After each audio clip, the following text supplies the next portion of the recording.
8 hours of work, 8 hours of sleep, and 8 hours of leisure time. This is what our days are said to consist of. So why does it feel like our life constantly revolves around work? Why do we not have anything to show for the 8 hours of leisure time? And why do we sit at home night after night knowing that we want to do more, we want to spend our lives more meaningfully, but just not doing it? Over the past 12 months, I've been building my business alongside work, uni, and all of the other things in my life. And I've been really having to confront this issue of wondering where all the time has gone. So in this video, I'm going to give you the 6 solutions that I've used to stop wasting my evenings and start using them to actually pursue my goals. Whether you want to build a new business, work out consistently, pursue a new hobby, or just use your time more intentionally, I hope this video helps. A big thank you to Akiflow, who is kindly sponsoring today's video. Tip number 1 is to make your life easy. Now, before we even get into anything about energy, motivation, or productivity,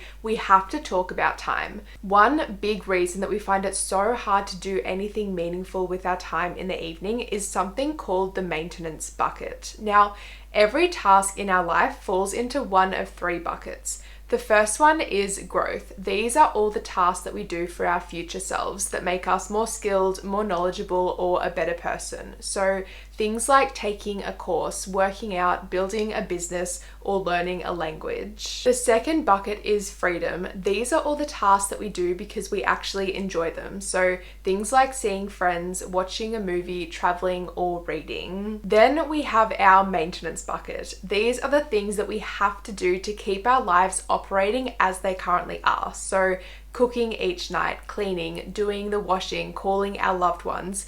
You would be incredibly surprised at just how much time the maintenance bucket takes up, and most of the time people don't really enjoy these tasks. Just keeping our lives in order takes so much time from us, and this is why it feels like there's never enough time to do anything meaningful after work. So there's a few ways that we can actually cut down on the time that this maintenance bucket takes to free up more time to do the things that we want to do, whether that's the growth bucket or the freedom bucket. The first thing is to integrate your organization into your routines. Now, obviously we can't cut out the washing, the life admin, or the task management altogether, but if you can create a consistent routine for keeping your life organized, managing these maintenance tasks are going to be so much easier. A weekly washing and cleaning schedule will keep your home maintenance tasks more efficient. A daily and weekly planning schedule will keep your time management more efficient. Storing all of your tasks, projects, and references in one single place will make your information management more efficient. This is where I use the Notion digital home base that I created.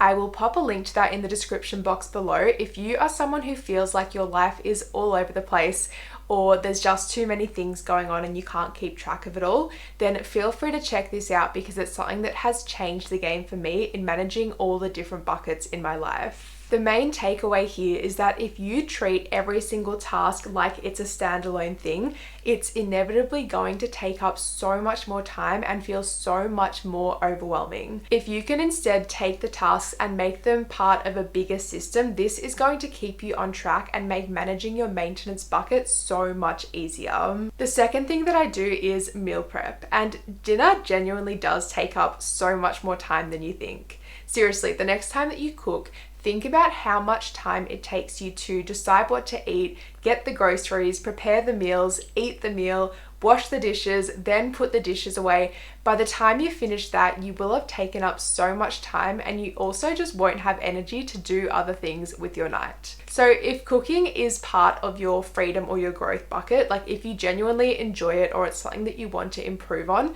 then this isn't really a problem. But if cooking is part of your maintenance bucket, if it's something that you do because you have to but you don't really enjoy it, then it's costing you a lot of time. Meal prepping once a week is such an easy, efficient way to free up your time in the evenings.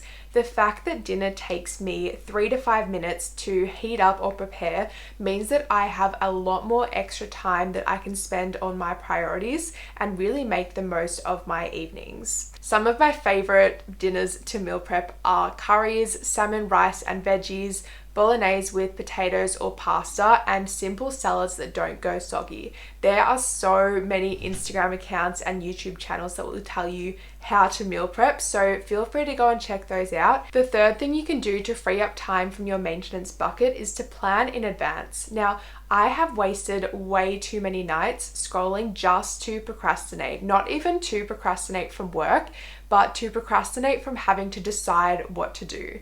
And this is what has left me failing to do anything meaningful on so many nights, even when I did have the time. What I now do instead is I identify my top priorities for each evening before that evening starts. So as I plan my week, I'll time block in a key activity each night so I don't even need to procrastinate. The more specific that you can be with this, the better. My second tip is don't go home after work. How many times have you told yourself that you would go home, grab your gym bag, and go straight to the gym, only to get home and do the complete opposite? How about planning to work on your business or make progress on that course, only to spend all night on the couch watching Netflix? One single change completely broke this cycle. I just stopped going home after work at night. I packed my gym bag and I went straight to the gym to do my workout. If I didn't want to work out that night, then I packed my personal laptop, I pre-prepped my dinner, and I just drove straight to the library to work there. I forced myself to change my routine, and changing my routine changed my behavior. As humans, we are so habitual. Our brains are constantly attempting to form associations between emotions, actions, and locations. We will do anything that we can to reduce the effort that our brains have to put in the next time it encounters a certain situation. So if your brain associates arriving home with scrolling for 60 minutes, it's pretty hard to convince it to do another activity that requires more effort. By avoiding the trip home, we can remove this altogether, and your brain will start to associate finishing work with taking a different action, whether that's working for 90 minutes, doing a workout session, reading at the park, or going for a walk. But what do you do if you work from home? You can just replace don't go home with leave home immediately or go to that dedicated zone. Now, if you've been working inside for 8 hours, you are going to be tired and drained. You will want to sit on the couch and do nothing. So we have to make it as easy as possible to do the opposite. You want to make it as though you're truly finishing your day and leaving the office. So if you plan on going to the gym after work, then pack your bag in the morning and put it at your door, or even better, in your car.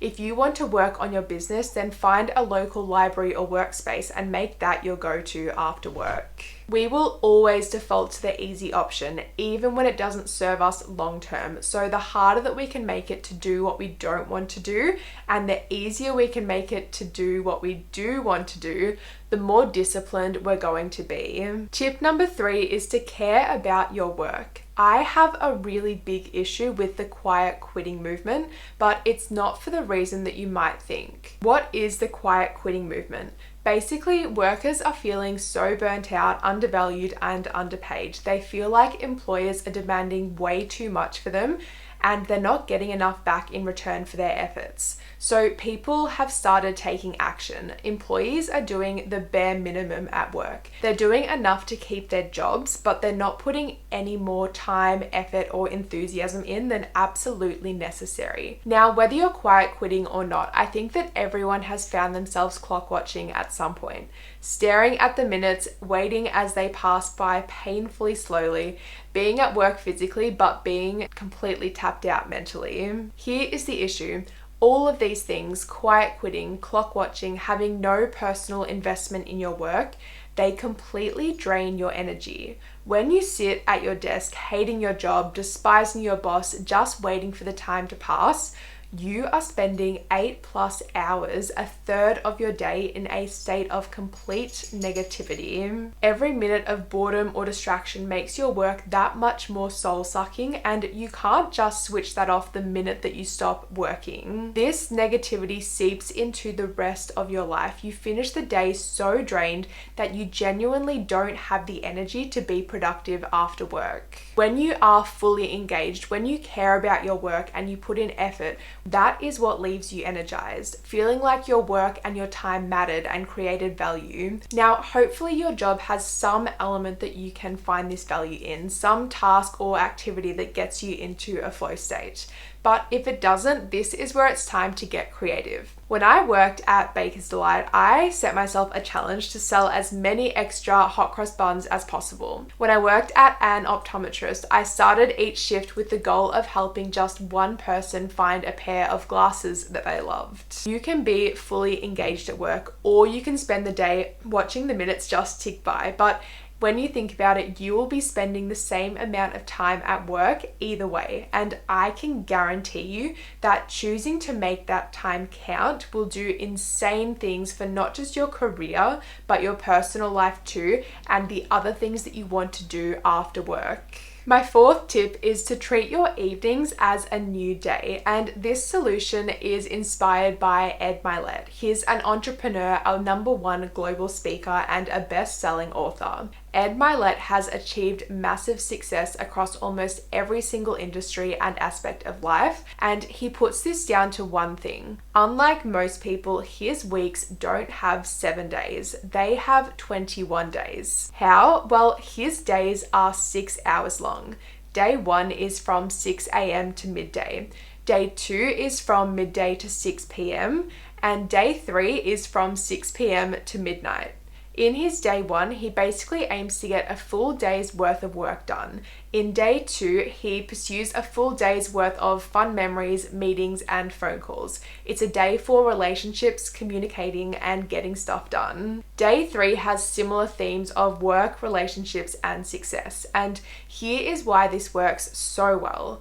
We really forget how much time we have. We finish work and think, wow, that was a massive day. And we justify the evening binging Netflix because we think of the day as being finished. What we forget is that it's currently 6 p.m. and there's still 3 to 4 more hours that we can use to get things done. The point here isn't to fill every waking hour with productivity. In fact, I really don't recommend that you follow Ed's schedule because #1, 95% of us need more than 6 hours of sleep.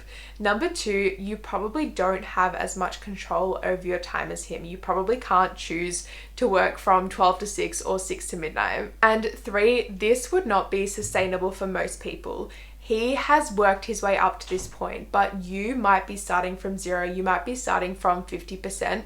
Working for 18 hours isn't really realistic, but the point in all of this is to shift your mindset around time, to stop seeing your evenings as filler time, but see them as something entirely new, as a new opportunity to do something with your life. If 6 p.m. to 10 p.m. was an entire day, what would you want to spend that day doing? What would make you see that day as successful? Sometimes this might be watching Netflix, just like some Sundays are dedicated to purely relaxing. But if you go into your Sunday planning to get your life together, go on a day trip, work on your business, or hang out with friends, you're much less likely to just spend the day binging Netflix. The same thing applies at night, and you can do a lot more in 3 to 4 hours than you think. A platform that I have found so helpful to keep me on track in all parts of my day is Akiflow, who is kindly sponsoring this video. Akiflow is a dedicated time blocking platform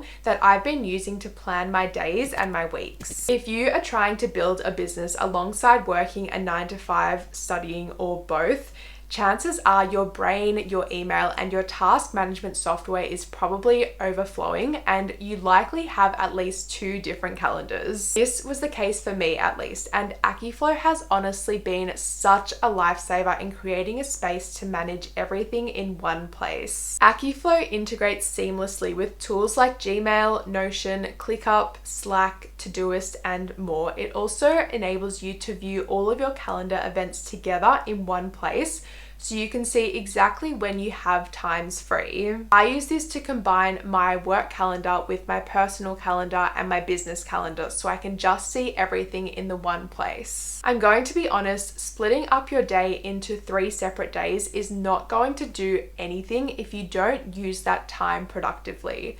I have preached time blocking in so many of my videos, but it is without a doubt the best way I have found to stay focused, reduce procrastination, and improve my overall productivity. So the days that I use the 3 to 4 hours after work most productively are when I go through my time blocking process using Akiflow. This basically involves taking tasks from my inbox and dragging them into my calendar at a time I want to do them. If I don't have a task on my list already, then I can capture it really easily using the command bar and then insert that into the right time slot. I know that new software tools can be really intimidating, but Akiflow has honestly been so seamless to integrate into my routine because it's so intuitive and easy to use. I didn't have time to set up an entire new system that I didn't know how to use, but Akiflow's personalized onboarding call helped me to get set up with all of the integrations, understand exactly how to use Akiflow for my personal productivity, and just use it to be part of my life and not something that I have to work to integrate into my life. Now, I've done a video taking you through my entire time blocking process using Akiflow, so feel free to go and check that out. And if you do want to get started with Akiflow, I'll put a link in the video description below so you can access that really easily. Tip number 5 is to work in the morning. And despite what social media tells you, it's actually pretty normal to get home after work and want to crash at night. Like, in your head, you're doing 8 or 9 hours of work, but in reality, you're also commuting 1 to 2 hours. You're sitting through small talk or you're making big decisions. You're dealing with so much overhead that's associated with your work, and all of this adds stress, information overload, and just communication obligations to your plate. It's really not that easy to reach the end of the day and still be able to push ahead with your goals, especially if your goals require using your brain, if it's something like working on a side hustle or doing a course or a project. The other part to this is that no one is forcing you to work towards your goals. It comes entirely through your own motivation, your own willpower. If you're not proactive in working towards your goals, then they just won't get done. When you work at your job, on the other hand, you get this element of job-related willpower. It's more reactive. When you go into work each day, you're motivated by the drive to maintain your fundamental needs, things like keeping a roof over your head. So you're more likely to keep working at your job even when you don't feel like it than you are to keep working at 8 o'clock at night when Netflix is just a click away and no one is forcing you to do the work. This is the entire reason why working in the morning, when my willpower and my motivation is at its highest, when I'm focused and I'm more productive, it's the one change that has single-handedly changed my life. The day cannot throw me off track in the morning. If I get up at 5 a.m., then there's not going to be anyone to disturb me whilst I'm doing my work. And this is why so many successful people wake up early, not because waking up at 5 a.m. makes you successful, but because having a structured morning routine and a period of time dedicated to your goals before the rest of the world is awake is what allows you to do the things that create success. From my personal experience, an hour in the morning is honestly worth 3 hours at night. And I know that waking up early feels so hard, but a really big part of that actually just comes down to your body clock and normalizing going to bed and waking up earlier. So I've done an entire video on how to adjust your body clock to wake up earlier. I'll make sure to link that in the description below so you can go and check that out. So whether it's working or working out or another pursuit completely, waking up early and doing this in the morning is one of the best ways to stay motivated and stay productive before the rest of the day can throw you off track. Tip number 6 is to look after yourself. You literally will not have the energy, motivation, or discipline to be productive after an entire 8 or 9 hour workday if you're not looking after yourself and respecting your body and your brain. Exercise each day, learn how to eat healthy, prioritize 7 to 9 hours of sleep, drink more water and limit your alcohol, and limit your screen time and take care of your mental health.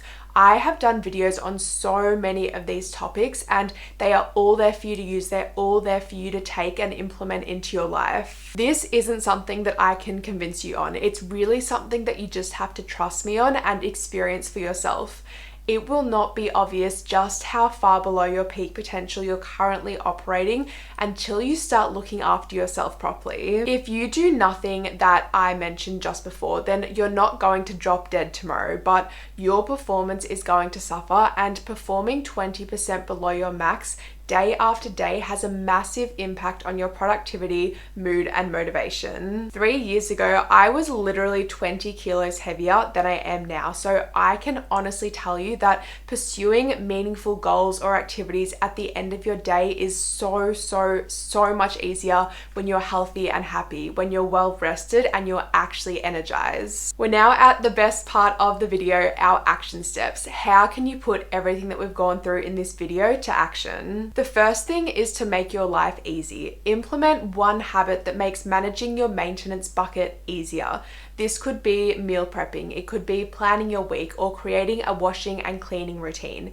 Anything that makes managing the daily tasks that you have to do easier. The second thing is to experiment with staying away from home one night this week. So do your workout, work on your business, do a fun activity or hobby, but do them without returning home beforehand, and see how this impacts your motivation and your productivity. And if you do find that it helps, then try and do whatever you can to keep doing this in the long term. Our third action step is to care about your work. Find one aspect of your work that feels meaningful to you, or create that aspect. Focus on that thing as you go throughout your day and carry that energy into your night so that you can be more productive on the work that you're doing. Our fourth action step is to change your perspective around evenings. Instead of seeing them as the end of your day, start seeing them as the start of a new day, the start of a new time period with new opportunities. When you think about it, what you do at night is what creates the opportunity to change your life in the future. So make the time, see it as a new day, and pursue that. Action step 5 is to consider working in the mornings. If you really can't find the energy or the motivation to do anything meaningful after work, then try doing something before. If you try this and you find that it works, then slowly start shifting your sleep and your wake times earlier to create more time for these activities. Even if it's your aim to just start seeing your friends more, try and do this in the morning. So do a coffee with one of your friends, go and do a workout session. They don't have to be at night if you find yourself never being able to get to those catch-ups. And our 6th action step is to look after yourself. There's probably at least one area of your physical or mental health that you know you need to work on right now. So identify this area, look at what you can improve, even if it's just something small, and start taking action on that. I honestly cannot tell you just how much more progress I've made towards my goals and just how much better my life has become since I've started using my nights to actually do things rather than just waiting until the next day. And I know that this can feel really hard, and I know that sometimes you get home and you do just need to do nothing. But when you look at your week, think of a few days that you could do something meaningful and plan something. Find a goal that you really want to work towards and do that, because it's going to create so much more fulfillment and meaning in your life. I hope you found this helpful. As always, please like and subscribe, and let me know if there's anything that you would love to see in future videos. Until then, I will see you in the next video.